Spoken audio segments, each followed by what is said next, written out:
Hey there, YouTube. This is Jamie coming in from the freezing cold Southern Oregon. It is 22 degrees Fahrenheit, and so my dogs and I are laying in bed, staying warm in the covers, and been watching some of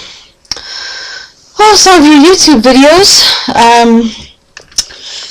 I don't know if I've really said much about it, but I thought I saw a video today mentioning someone talking about the lap band, gastric banding.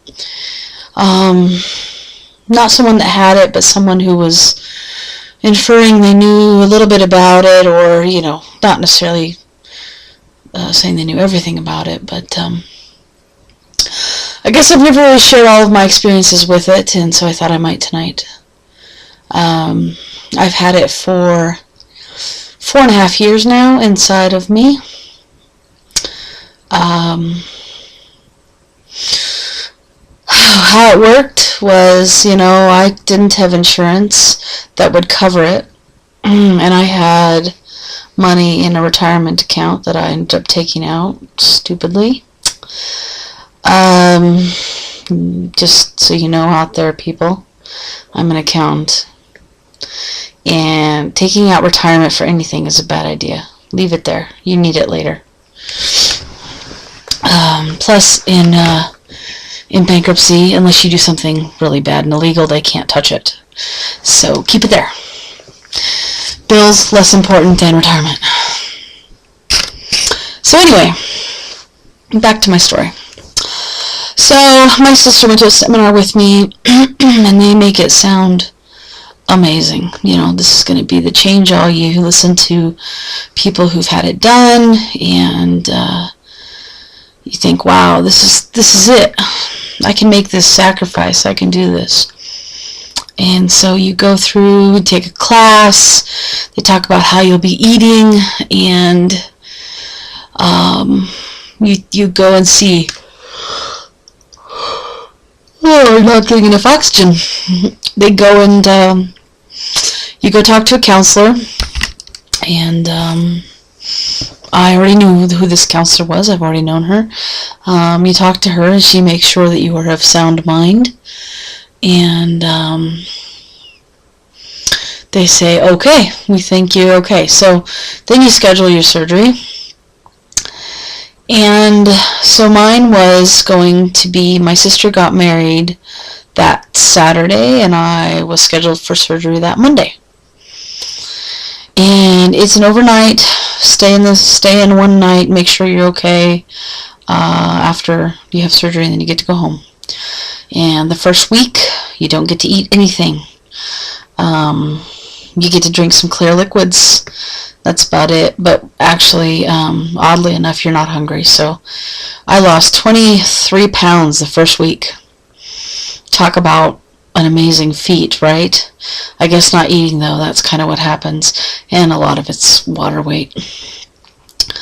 So when you come out of surgery, and I don't know, people can look up gastric banding and what happens, but basically it's a band that goes around the very top of your stomach to make a little pouch, and there's a balloon within this band, and there is a port stitched into your side, and they can take a needle, put it into the port to put fluid in the balloon to make it more restrictive on your stomach, and they can take fluid out of the balloon to give more leeway on the opening between this little pouch and then the little band and then the rest of your stomach.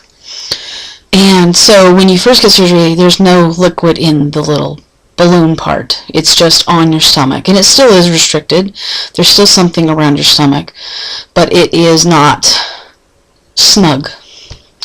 So how far do you think you go? About a month before you get your first fill. All doctors are different.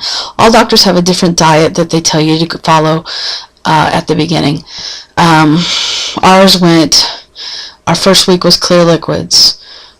The second week is basically full liquids that you can't necessarily see through, but it's still liquid. The next week is mushy foods like refried beans, cottage cheese, yogurts, things like that.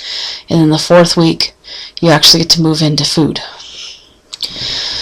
So definitely a different experience trying to eat with the black band. It's weird feeling at first. Obviously, you get used to it. Got my first fill. And to be honest, I had quite a few fills and unfills, and so they all kind of run together. So I'll just give you a big background of what happened with me. Basically, I kept going from either too tight or too loose. So it would be so tight that I'd wake up in the middle of the night choking up water, fluid. So I'd be choking on it, sleeping. Obviously, that'd wake you up. I'd go to that point where I couldn't basically eat anything. And if you can imagine wanting to eat and being unable to eat, and the psychological issues that compounds upon a person who already has issues with food. Okay, if you're out there and you are a food addict, think of not being able to eat when you feel like you really need to eat. Because what happens with us is that we have a thought in our head and we really have to eat and we need to eat and I need to lose weight. I can't eat that. So you put it off, but it never really leaves your mind until you take care of it, until you eat whatever it is you're thinking about eating. So just think about not being able to eat anything.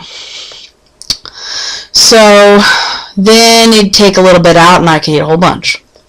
Well, the first year, I stayed mostly to where I couldn't eat and lost 93 pounds. So I still could eat, don't get me wrong, because I still had a couple unfills in there in which then I could eat again. But what happens is with an addict, I just don't think the lap band's right for an addict. The addict goes, well, I know I can eat these mushy foods like, say, ice cream, mashed potatoes, refried beans with cheese, things that are greasy or mushy, so they just slide right through that little restriction in the balloon part of the band. It's keeping the pouch from the stomach. That restriction there, there's still a opening there, so if it's mushy enough, it's going to slide right through. So I outsmarted it. I started drinking venti Starbucks peppermint white mochas every day, and eating ice cream and mashed potatoes with gravy, with butter, things that I could eat, because you get to the point where you've got to eat something. You need that satiety, that satisfaction in your brain and in your body when you can't eat. Basically what happens when you're too tight, you try to eat, you can't, you get to a point where, okay, I gotta stop eating, and then just kind of sits there like a rock in your chest until it basically starts moving back up your throat. And it's not like you throw up, it just kind of falls right back out of your mouth. It's disgusting, sorry for the visual, but it just comes right back out. I don't have to do anything, I don't have to put my finger down my throat, it's not like I'm forcing myself to puke, it's that it's decided it's not going to go down, so it starts coming back up, and there's not much you can do about it other than to go spit it out. So, anyway, so you get to that point where you're like, well, what do I do with this thing? If I get it tightened, it's then too tight where I'm puking all day long. And I use puking as the term, but I'm not going in there and puking, like I just explained. It's not actually puking. It's just regurgitating what you just swallowed. You go from that to having it loosened just a tad and being able to eat the universe and having that sense of, oh, I'm okay again, and now I can go, eat whatever I want, but now the tool's not there that you wanted in the first place. I think I have more issues mentally now than I did when I first got the thing. And what sucks is because I'm self-insured. So Sorry I got cut off. Apparently 10 minutes is the limit for uploading to YouTube. Maybe that's an old rule because I've seen a lot of videos that are a lot longer than 10 minutes. I guess I'll have to figure out how that works. Anyway, because I'm self-pay, I'd have to pay to have it taken back out, so I have not done that, obviously. Did not have another $10,000 laying around. It still causes me issues. Now I can't enjoy a piece of fruit without choking up half of it, or not being able to eat a piece of fruit or a whole chicken breast. You know, if I could just get some decent food in me, the easy stuff, the stuff I'm not supposed to eat, goes down fine. The stuff that I'm supposed to eat, that's the stuff I can hardly eat. Chicken, vegetables. You know, I make these great dishes and then healthy with vegetables and brown rice and chicken, and then I can't even eat more than 3 bites. And then I'm starving an hour later. And, you know, it just didn't work for me. I know a lot of people that it's worked for. I know a lot of people that it's worked for because they've used it incorrectly. Do I think it is a useful tool? Yes. Do I think they're doing the right kinds of mental testing or counseling beforehand to make sure the people that it won't work for don't end up with it? No. There's got to be another way. So I just wanted to share about that, and I appreciate you taking the time to listen. I'm sorry this video was so long, but I just wanted to let you guys know where I've been the last 5 years almost. Anyway, cheers, and thanks for listening.